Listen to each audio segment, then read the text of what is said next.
Middlesex Panthers defeated Sussex Sharks by 21 runs on the Duckworth-Lewis method after their run chase was curtailed after 18 overs by some heavy rain at the Brighton and Hove Jobs.com county ground.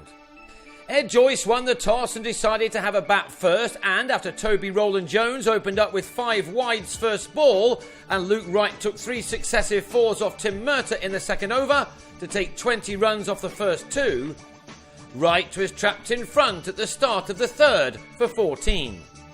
Chris Nash had scored only 40 runs from 4 innings at the top of the order so far in this 50-over competition, but here he was back to somewhere near his best form.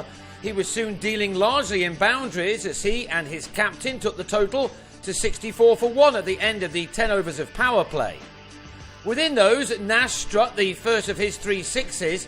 He also hit 7 fours in a 50 which was completed off 54 deliveries. He and Joyce were making very good progress, adding 102 runs for the second wicket in 20 overs. Middlesex needed a breakthrough, and they got one when Nash, who'd moved on to 65 from 69, pulled Neil Dexter to Tom Helm. 3 balls later, and Joyce was also on his way for 37, Ollie Rayner bowling the Irishman with a quicker delivery. So the Sharks had to start again with 2 brand new batsmen at the crease in the form of Matt Machin and Craig Kachopa. They pushed on in adding 52 runs for the 4th wicket in 9.5 overs.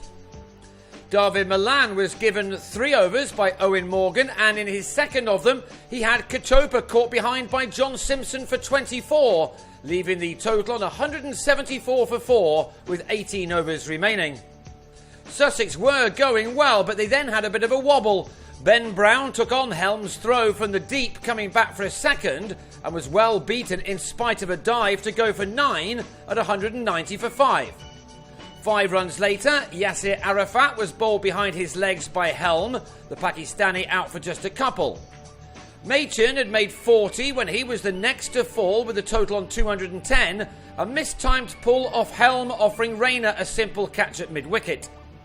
It looked as if Sussex, in spite of their good start, would not bat out their overs after, in the 47th, Will Beer lost his middle stump to Rowland-Jones, who then flattened Chris Liddell's leg pole next ball. From 174 for 3, the Sharks now found themselves on 224 for 9, 6 wickets falling for 50 runs in 15 overs.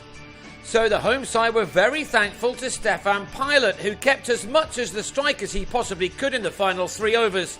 He found the boundary on 4 occasions in the last 2 to end on 33, made out of his side's 248 for 9 from their 50 overs, Rowland-Jones taking 4 for 42. Knowing that there was rain in the area, Malan was soon putting bat to ball as he and Chris Rogers played with freedom, knowing that their innings could be brought to an end at any minute. It was the correct approach too, as they kept themselves on top of the run rate required, taking 42 runs off the 10 overs of power play. Malan finding the boundary 5 times in that time, while his partner managed to do it only once. Their partnership was eventually worth 71, made in 15 overs. Malan made 33 of those, and then he was caught behind off Pilot as he tried to run the ball down to third man, but 3 overs after that the rain arrived with a score on 81 for 1, Rogers on 34. There was no chance of the players getting back on, and Duckworth and Lewis worked out that Middlesex were 21 runs to the good when the game was stopped. So they won for just the second time in this season's competition, sending Sussex to their 3rd defeat.